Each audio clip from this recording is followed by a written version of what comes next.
We've seen all the stories on what's happening to the New York City subway system. Governor Hochul throwing all kinds of, police numbers at the situation. We've got New York National Guard. They can't really arrest anybody, but they're there to assist the police officers. Meanwhile, all those cops down in the subway system are not out on the streets doing their regular patrol. And during this whole time period, you've had 1,400 of New York City's finest quit or make a lateral move or go elsewhere since December in just a few months. So the storyline says blue exodus. Cops say New York Police Department staffing crisis has reached breaking point as department does more with far fewer officers. Let's get into it. This is not just New York City. The police departments all over the United States right now. Here we go. Check out this video on police retiring.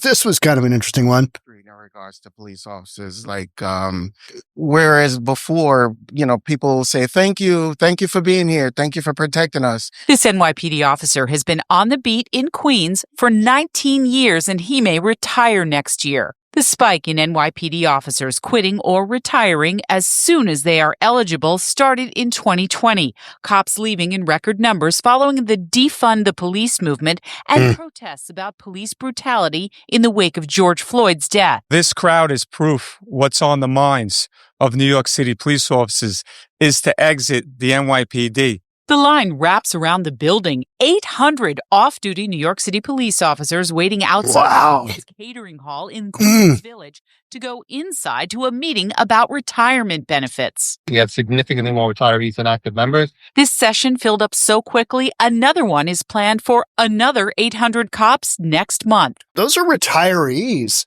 You've got that meeting that you have to go to. You get your packet of paperwork. You go to your meeting. I mean, that's, pretty standard stuff. But when you've got, that's 1,600 cops right there. Those are the ones that are eligible for retirement. Now, in New York City, it's 25 years on the job, I believe. I'm going to read about it here in a second. The thin blue line that is the New York Police Department is being stretched to its absolute limit. We keep saying this about all the police departments. They're down on numbers. They're way down on numbers. Wow, they're way down on numbers. And I keep saying one good, massive incident and, the emperor has no clothes. We don't have enough cops. Really? Shocker. Huh. If only the media had focused on that as a result from the fentanyl Floyd era of defund the police. What a genius concept that was, wasn't it? I mean, that was just some real strong thinking. And what could go wrong? What could go wrong?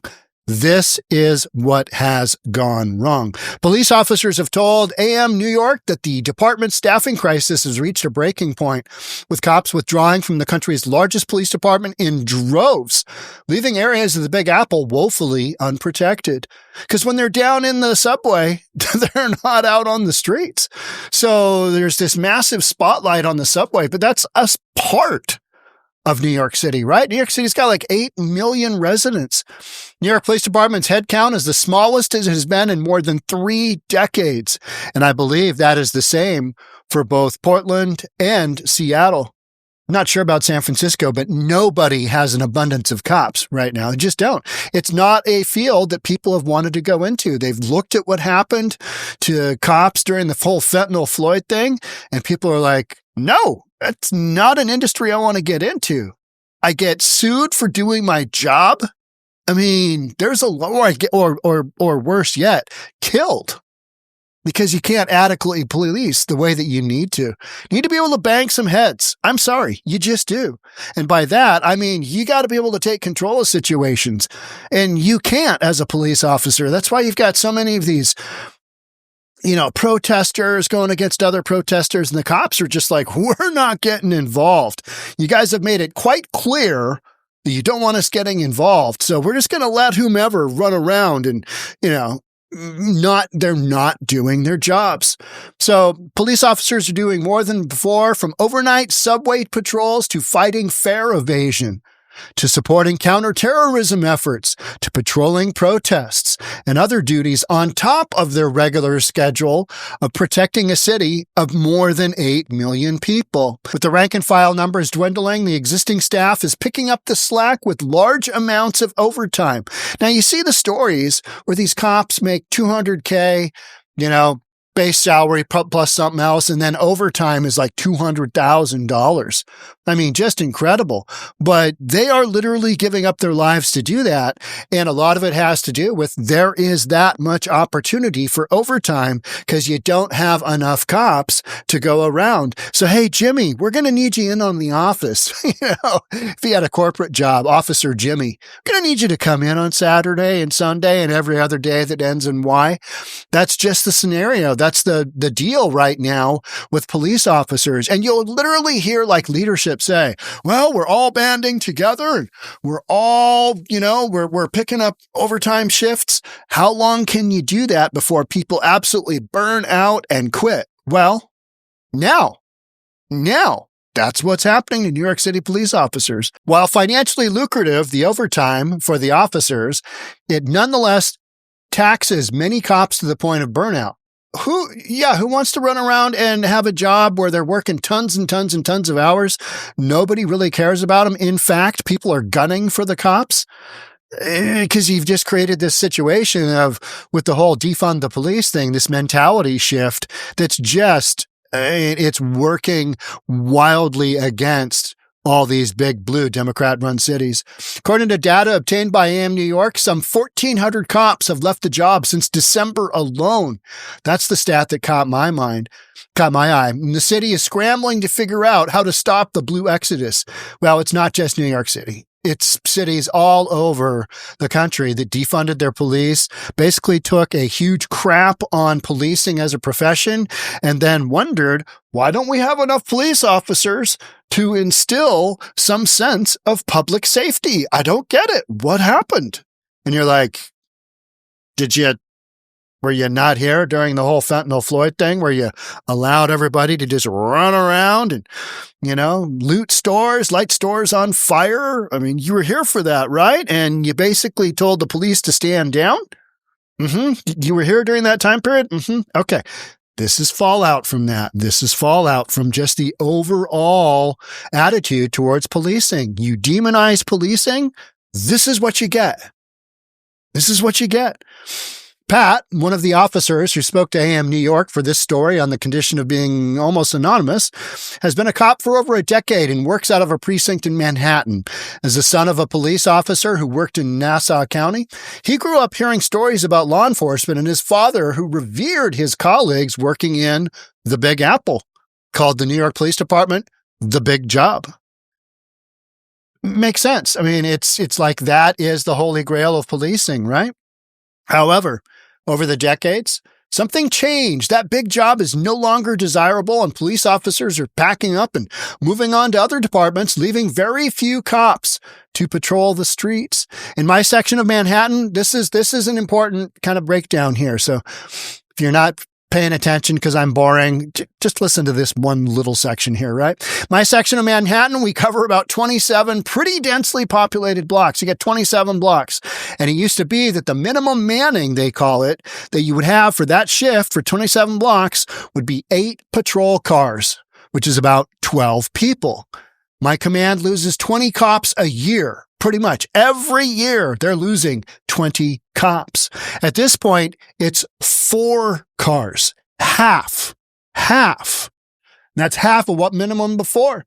Anything that comes up during the day, then you wind up 3 cars and 6 people to police a population of over 40,000 people. And you know what? The criminals know this as well. That's why Governor Hochul is doing what she can to try and keep all the pieces together of public safety. And let's be honest, that's mission impossible because you've got criminals who know, they flat know there's not enough cops to go all around. So whether it's the subway system, whether it's the streets, whether it's neighborhoods, whether it's a little bit of the suburban areas, different neighborhoods, whatever it is, the criminals know what's up. They know what the deal is. They know what the deal is here in Seattle. And that's why it's all systems are go. It's go time, boys and girls.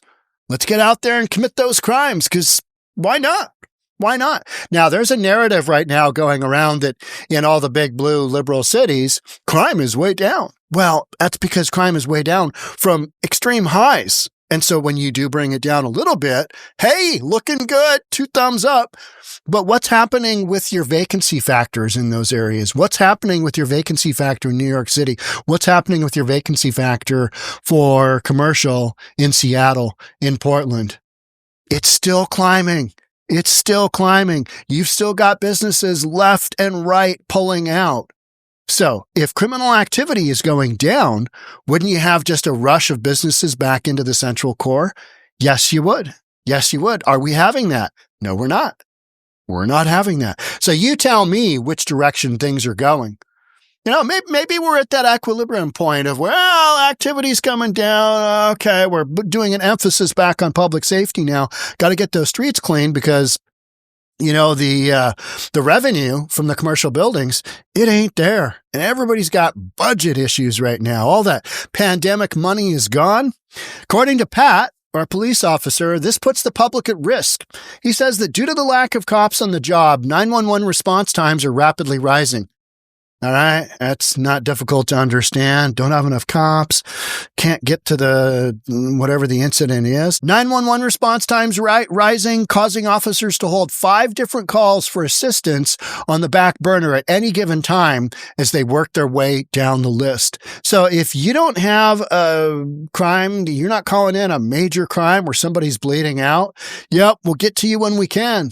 Hey, we're on a bunch of other murder and assault and rape calls right now. So you and your shoplifting, or you got assaulted on the street, some whacked out drug, nut job hit you in the eye. Sorry about that, but could you call the non-emergency line? That's just how it goes. Beyond that, he says officers are being overworked while putting themselves into dangerous, life-threatening situations despite severe physical and mental exhaustion. You just have too few cops and they're burned out and they're quitting and they're tired. Not that difficult to understand. Who would want the job of policing right now? I mean, who's going to step up and go, yeah, that's me? Who's going to do that? I mean, you got to be a real thrill seeker. I believe in the Constitution and I believe in law and order. You're going to be in Texas if you got that kind of attitude, right? You're not going to be in New York City. Now, there's enough of them. There's a handful of them. But what I'm saying is you've got the existing folks are, those are guys in their mid-40s? 20, 25 years in, something like that, maybe late 40s. Joe, another cop who works in Manhattan, he's been on the beat for over 30 years and says that there is a mass exodus for a variety of reasons, such as revolving door of criminals. Yeah, there's no point for these guys to arrest people because the judicial system is based on justice reform, which just means diversion and letting people go. Just let them go, let them go, let them go. It'll work out fine. Well, it's not. The public souring outlook on policing. Yeah. They were convinced during the fentanyl Floyd deal that cops are just running around shooting black people left and right. And statistically, that is not the case. But most notably, financial reasons. Using the specialized training that comes with being an officer in the country's largest police department, Joe says they are taking that knowledge and going elsewhere. 25 years for retirement in New York City, 20 years in other adjacent departments. Now what I'm saying is it's a stepping stone. New York Police Department guys are taking the job. It's the first job that they get, called for law enforcement, and they're waiting. Once they get a call to another department, the MTA, Metro Transit Authority, the Port Authority, Rockland, Nassau, Suffolk, they're taking the jump. Joe said they're going to other places to get paid. And so you can dip out New York City Police Department with 22 years on the job and get about 50% of your retirement. Or if you wait 25 years, you get full pension, including cost of living adjustment upon retiring. You got to put in 25 years. 25 years, that's a long time as a cop. It's enough to make somebody just go mad, right? Especially having to deal with all the nonsense that's out there today. People just hating on cops. Nobody has respect. I mean, look at this guy. He didn't sign up to play teacher, play, recess coordinator to the people who won't pay for the subway system. I mean, you've got a lack of respect by people because they have been told, hey, you don't have to respect the police. You don't have to do any of that. You just don't have to do any of that. So what is being done? New York Police Department is in a hiring crisis. So what are they doing? Now it's boosting the number of college credits can receive upon graduating from the academy, seeing a lot of real impact of the defund. Check out this comment. Just a few weeks ago, we lost 24 police officers in one day to another department. Now, you've got like 36,000 police officers in New York City. 36,000, I believe, uniformed officers, of which 33 and change are deployable, I believe. And then you've got another 15 or 19,000 civilians that are part of the police department but are not actual officers. So you got a lot of people. So to lose 24 in a day, yeah, that's alarming, but you've also got some big numbers. To me, the more alarming number was 1,400 cops since December, January, February, March. I mean, that is not good. Not good. And we're going into the summer season, which is known to be a lot busier. People are out and about. It's hot. People get agitated. They just get all worked up. So bottom line is, what can New York City do to entice people to come into its police department? Pay them more? Well, they're already kind of behind on pay. They're definitely behind on pension. So you're going to do a kumbaya moment and have everybody, hold hands and say some mantra and it's all going to work out. It's all going to be better. No, you don't have the ability to really turn this around, to really change this because so much of the damage has already been done. So it's kind of like, well, I hear politicians saying all the time, if we just spent the money, we could get the policing in here that we need. No. Even with all the money in the world, you can't get enough cops to sign up to provide a level of public safety based on FBI numbers. It's just not happening. It's not going in that direction. And this is literally the direct result of big blue liberal nonsense. That's what it is. You've put an attitude out there that people want to hate cops. Now they hate cops and nobody wants to be one. How'd that work out for you? Oh, yeah, not all that great. Plus, you got any ideas on how we could, get some more cops up in here? No, I don't. Maybe a change of attitude. Maybe, just maybe, stop voting blue. I don't know. Throwing ideas out there, spitballing, right? So we got a bill in the Senate and Assembly's one House budget proposals last month, gaining support for a number of elected officials to bring the number of years in, I think from 25 down to 20. Got 66 sponsors. Okay. Okay. So now you can, go out there and plug to your future cops. Hey, only 20 years in, you can be a cop. Well, I mean, that doesn't address any of the root causes of why you don't have enough police officers. And it's because as a society, we have said, and we drank the Kool-Aid, and by we, I mean big blue liberal states, counties, and cities drank the Kool-Aid of cops are bad. And, defund the police, good. Defund the police, greatest concept ever. Even though you had mayors in big blue liberal cities that said, no, defund the police. No, we can never work our way out of that. Even the big blue liberal police chiefs were like, oh, that's not good. This isn't good. They started talking some reasonable type ideas, right? Kind of like Eric Adams in New York City. He's like, hey, yeah, we can't take any more of the criminal illegal aliens. Need some help up here. And all the other Democrats went, you got to be quiet. You need to be a good Democrat. Shut the hell up. He wouldn't. He kept squawking. And they indicted him. And then he went over to the Trump side. This guy will help me. And immediately charges dropped. With prejudice, meaning they can't come back on him. What a bunch of politics. And he's a former cop, right? These are former cops. You got a lot of drama there. But the drama we're talking about today is you've got a one-way exodus of police officers, and not just New York City. Many, many, many big blue liberal cities are sitting on just the lowest numbers of police officers in decades and decades. And is that going to turn around anytime soon? No, it's not. It's not. And we have proven that by the numbers of police officers retiring, making lateral moves to other departments, like we just read about, quitting the industry altogether. You know, those kind of things are what police are doing, because as a society, we have demonized policing. And this is the direct result of ideology gone sideways. How'd that work out for you? Oh, need some cops up in here. You know where we can get any? Yeah. Red cities, red states, red counties. Not to say that they're not having problems either, but they didn't defund their police. And weird. That's where folks are going. Lower cost of living, lower crime, more money, easier to retire. I mean, even a real estate guy can figure that one out, right? All right. That's it for me on this one. Thanks so much for being here. I'll catch up with you in the next episode. Bye for now.